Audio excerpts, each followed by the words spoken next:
बच्चों, आज की कक्षा में हम चर्चा करेंगे जलियांवाला बाग हत्याकांड की। ये घटना 13 अप्रैल 1919 को घटित होती है। भारतीय इतिहास की एक बड़ी महत्वपूर्ण घटना है। इस घटना ने पूरे भारतीय जनमानस को झकझोर के रख दिया था जब ये घटना घटी थी। आइए जानते हैं ये घटना क्या थी, कब घटी थी और कैसे घटी थी।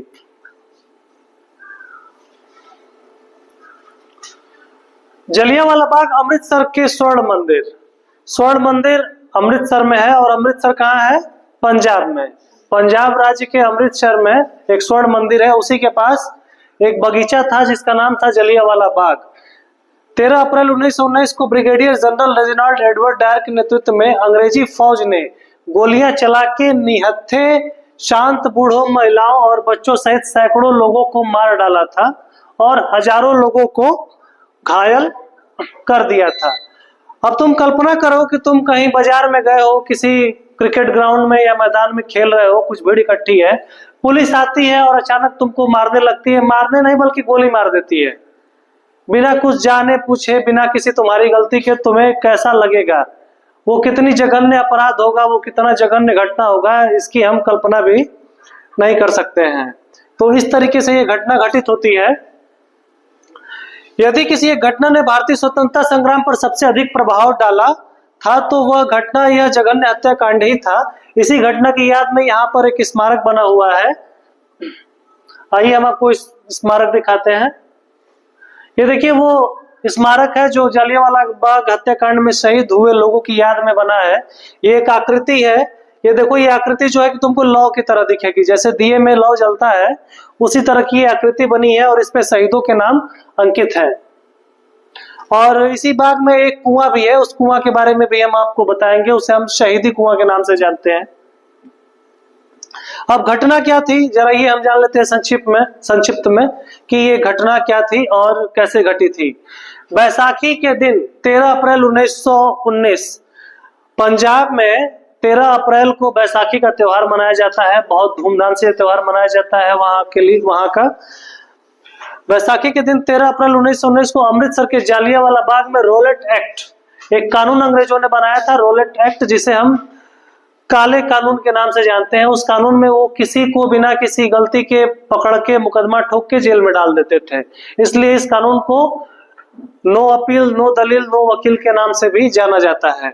इसी के साथ साथ वहां के दो स्थानीय नेताओं सत्यपाल और सैफुद्दीन किचलू की गिरफ्तारी हुई थी। उसी के विरोध में एक सभा रखी गई थी जिसमें कुछ नेता भाषण देने वाले थे। शहर में कर्फ्यू लगा हुआ था, फिर भी इसमें सैकड़ों लोग ऐसे थे जो परिवार के साथ, बच्चों के साथ मेला देखने के लिए शहर आए हुए थे।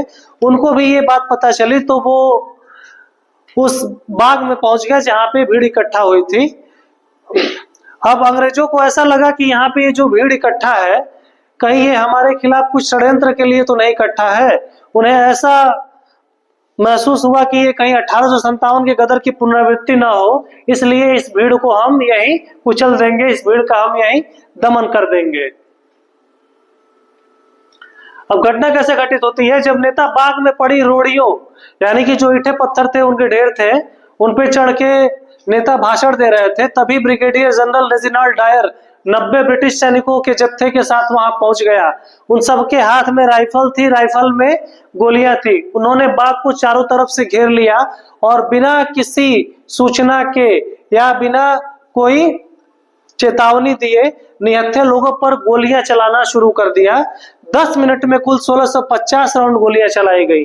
10 मिनट में 1650 राउंड गोलियां चलाई गई। जलियांवाला बाग उस समय मकानों के पीछे पड़ा एक खाली मैदान था। जैसे 3 तरफ से मकान, उसके बीच में जो है कि एक मैदान था और उसका एक छोटा सा रास्ता था आने का और जाने का। वहां तक जाने या बाहर निकलने के लिए केवल एक सकरा रास्ता था और चारों ओर मकान बने थे। भागने का कोई रास्ता नहीं था। कुछ लोग जान बचाने के लिए मैदान में मौजूद एकमात्र कुएं में कूद गए, पर देखते ही देखते वह कुआं भी लाशों से पट गया। इस कुएं को शहीदी कुआं कहा जाता है। जब अंग्रेजों ने गोलियां चलाना शुरू किया तो लोग जान बचाने के लिए इधर उधर भागते, लेकिन कोई जगह था नहीं, क्योंकि तीनों तरफ से वो मकानों से घिरा हुआ था और एक ही रास्ता था जो पुलिस ने घेर रखा था। तो इस वजह से जो कुआं दिखा, उसी कुएं में लोग कूदते गए। उनको लगा कि कहीं हम इसी में कूद के हमारी जान बच सकती है तो हम अपनी जान बचा ले, लेकिन हुआ बिल्कुल उल्टा। लोग कूदते गए, मरते गए, लोग कूदते गए और मरते गए। नतीजा ये हुआ कि कुआं लाशों से पट गया। ये वही शहीदी कुआं है, ये शहीदी कुआं है जो जलियांवाला बाग के मैदान में था, जो लाशों से पट गया। और ये देखिए उस नरसंहार के ये कुछ निशान है, ये जो भी घेरे गए हैं सफेद ब्लॉक में, ये गोलियों के निशान है जिनसे दीवारें छलनी हुई हैं। घटना का प्रभाव क्या होता है? घटना का प्रभाव बड़ा व्यापक हुआ। बंगाली कवि और नोबेल पुरस्कार विजेता रविन्द्रनाथ टैगोर ने वर्ष 1915 में अपनी नाइटहुड की उपाधि को त्याग किया और महात्मा गांधी ने कैसरे हिंद की उपाधि को जो है कि वापस कर दिया। वो इस घटना से इतने क्षुब्ध हुए, इतने दुखी हुए कि रविन्द्रनाथ टैगोर ने भी और महात्मा गांधी ने भी, दोनों ने अपनी अपनी उपाधि को वापस कर दिया। रविन्द्रनाथ टैगोर ने नाइटहुड की उपाधि वापस कर दी और महात्मा गांधी ने कैसरे हिंद की उपाधि वापस कर दी, जो उन्हें बोअर युद्ध के दौरान अंग्रेजों द्वारा दिया गया था। ये रविन्द्रनाथ टैगोर जी का चित्र है और ये महात्मा गांधी का। आप भली भांति इनसे परिचित हैं। अब अमृतसर के डिप्टी कमिश्नर कार्यालय में, अमृतसर के डिप्टी कमिश्नर कार्यालय में 484 कितने 484 शहीदों की सूची दी हुई है। 484 शहीदों की सूची दी हुई है, जबकि जलियांवाला बाग में कुल 388 शहीदों की सूची है।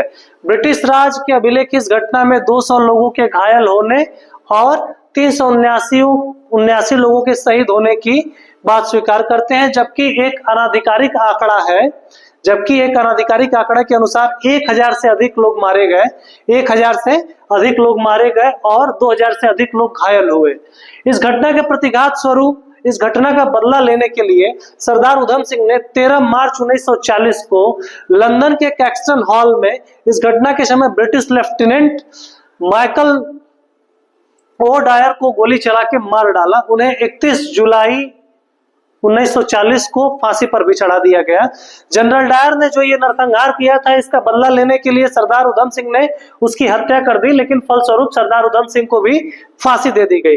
इस प्रकार ये घटना इतनी बड़ी थी कि इसने पूरे भारतीय जनमानस को झकझोर के रख दिया था। लोग समझ नहीं पा रहे थे कि ब्रिटिश सरकार हमसे किस बात का बदला ले रही है और निहत्थे बूढ़े बच्चों पे गोली क्यों चलाई गई, ये नरसंहार क्यों किया गया। फलस्वरूप आजादी के दीवानों के दिल में चिंगारियां भड़कती रही और उन्होंने आजादी की लड़ाई को और जो है कि प्रेरणा लेके मजबूती के साथ लड़ा और आने वाले समय में देश को आजाद करने के लिए तमाम तरीके की लड़ाइयां जोर शोर से लड़ी।